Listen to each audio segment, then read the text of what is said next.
Gold trusted gold buyers మీరు తాకట్టు పెట్టిన బంగారాన్ని విడిపించి ఈ రోజు ఉన్న మార్కెట్ ధరకు కొనబడను.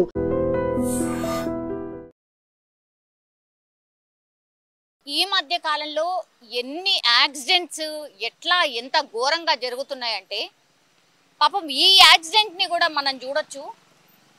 ఒక స్కూల్ బస్ ఇంకొక వ్యక్తి ఏమో ఆ గల్లీ నుంచి బయటకు వస్తున్నాడు. ఇద్దరు కూడా సేమ్ స్పీడ్ లో ఉన్నారు.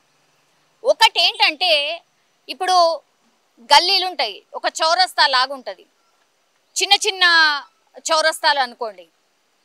ఇప్పుడు అక్కడి నుంచి వచ్చే వెహికల్ ఆ గల్లీల నుంచే వ్యక్తికి కనిపించదు. సేమ్ ఈ బస్కి కూడా గల్లీల నుంచి వచ్చే వెహికల్స్ కనిపించవు, కానీ స్పీడ్ మాత్రం ఎక్కడ కూడా తగ్గట్లేదు.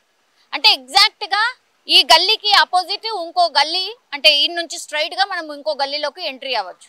ఇక్కడ నుంచి అటు ఇంకో రోడ్డు, స్ట్రైట్ రోడ్డు ఉంటుంది కాబట్టి ఆ వెహికల్స్ అట్లా పోతూ ఉంటాయి.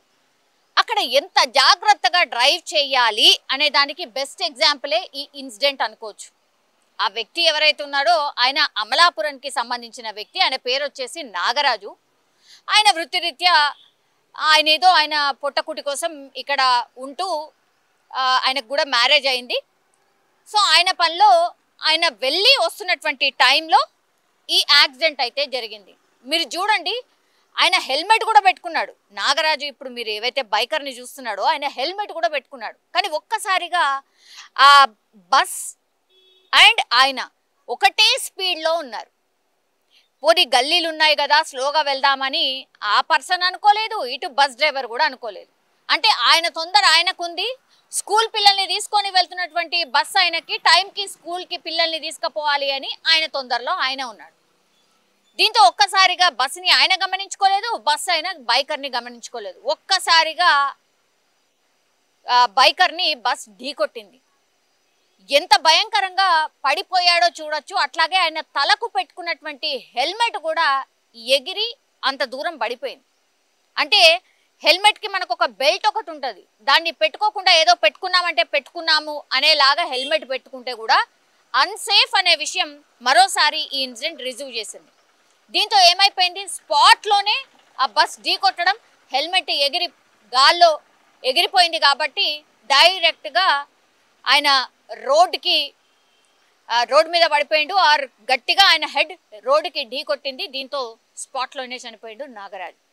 ఇక్కడ ఈ ఇన్సిడెంట్లో మొత్తంగా చూస్తే కనుక మిస్టేక్ ఎవరిదని చెప్పాలి, మిస్టేక్ ఎవరిది?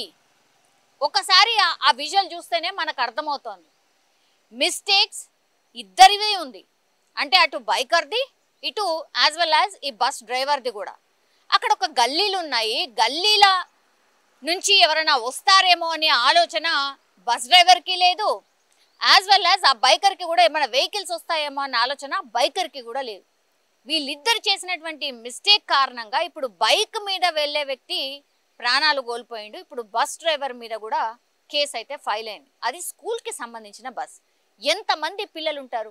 ఆ ఇన్సిడెంట్ చూసిన తర్వాత పిల్లల మీద ఎట్లాంటి ప్రభావం పడుతుంది, అట్లాగే స్కూల్ బస్ డ్రైవర్స్ ఎంతవరకు సేఫ్, ఇవన్నీ క్వశ్చన్స్ కూడా రైజ్ అవుతాయి. గంత స్పీడ్గా ఒక స్కూల్ బస్ డ్రైవర్ ఎట్లా బస్సుని నడుపుతాడు?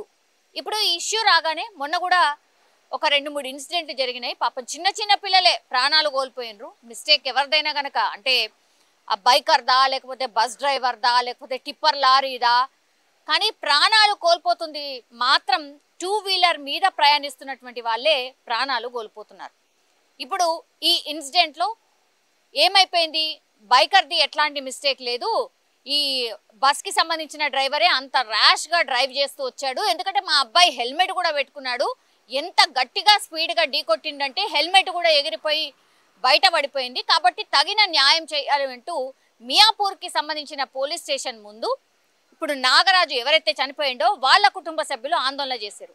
మేమేదో పొట్టకూటి కోసం బతకడానికి వచ్చినాం, ఇప్పుడు యాక్సిడెంట్లో మా బిడ్డ ప్రాణం పోయింది, ఇప్పుడు మా ఆధారమే మా కొడుకు, అట్లాంటిది మా పోరాని ప్రాణమే పోయింది, అట్లాగే భర్తనే మీదనే ఆధారపడి భార్య కూడా ఉంది, ఇప్పుడు ఆమె కూడా అనాథ అయిపోయిన పరిస్థితి. సో తగిన న్యాయం చేయాలి, స్కూల్ వాళ్ళు చేస్తారా, గవర్నమెంట్ చేస్తుందా, ఇంకోట మాకైతే తెలియదు, కానీ మేమైతే నాగరాజు మృతదేహాన్ని తీసుకువెళ్ళము అంటూ అక్కడ ఆందోళన చేయడం స్టార్ట్ చేశారు. ఈ ఇన్సిడెంట్ చూసిన తర్వాత ఎంత దారుణం అంటే ఎట్లా డ్రైవింగ్ లైసెన్స్లు ఇస్తున్నారు, అసలు ఎట్లా డ్రైవ్ చేస్తున్నారు, రోడ్డు మీద ఇంత ర్యాష్గా డ్రైవింగ్ ఎట్లా చేయగలుగుతారు అనేది పెద్ద ఎత్తున ఒక చర్చ అయితే స్టార్ట్ అయింది. కానీ మీకేమనిపిస్తోంది ఇప్పుడు ఈ ఇన్సిడెంట్ని చూసిన తర్వాత, ఆ విజువల్ని చూసిన తర్వాత మీకేం అర్థమైంది? ఇక్కడ మిస్టేక్ ఎవరిది ఉంది? బస్ డ్రైవర్దా లేకపోతే ఈ బైకర్దా? ప్లీజ్ మీరు కూడా ఈ ఇన్సిడెంట్ మీద కామెంట్ చేయాల్సిందిగా కోరుతున్నాం. ఎందుకంటే డైలీ లైఫ్లో ఇవన్నీ కూడా మనం ఫేస్ చేసేటటువంటివే.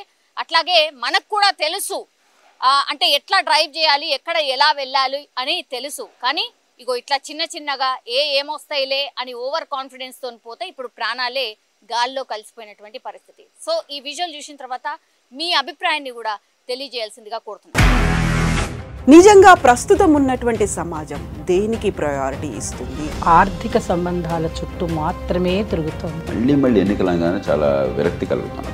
మంచి అనిపిస్తుంది కదా, లేడీస్ కూడా ఛాలెంజింగ్ జాబ్స్ చేసినప్పుడు చాలా బాగుంటది. ట్రాఫిక్ అసిస్టెంట్స్ గా నియమించిన ట్రాన్స్జెండర్స్ అందరితో సాల్యూట్ చేయించుకుంటున్నారు. ఫుడ్ డెలివరీ ఇవ్వటానికి వెళ్ళినటువంటి డెలివరీ బాయ్ అనిల్ పై కళ్ళ ముందు పెళ్ళండి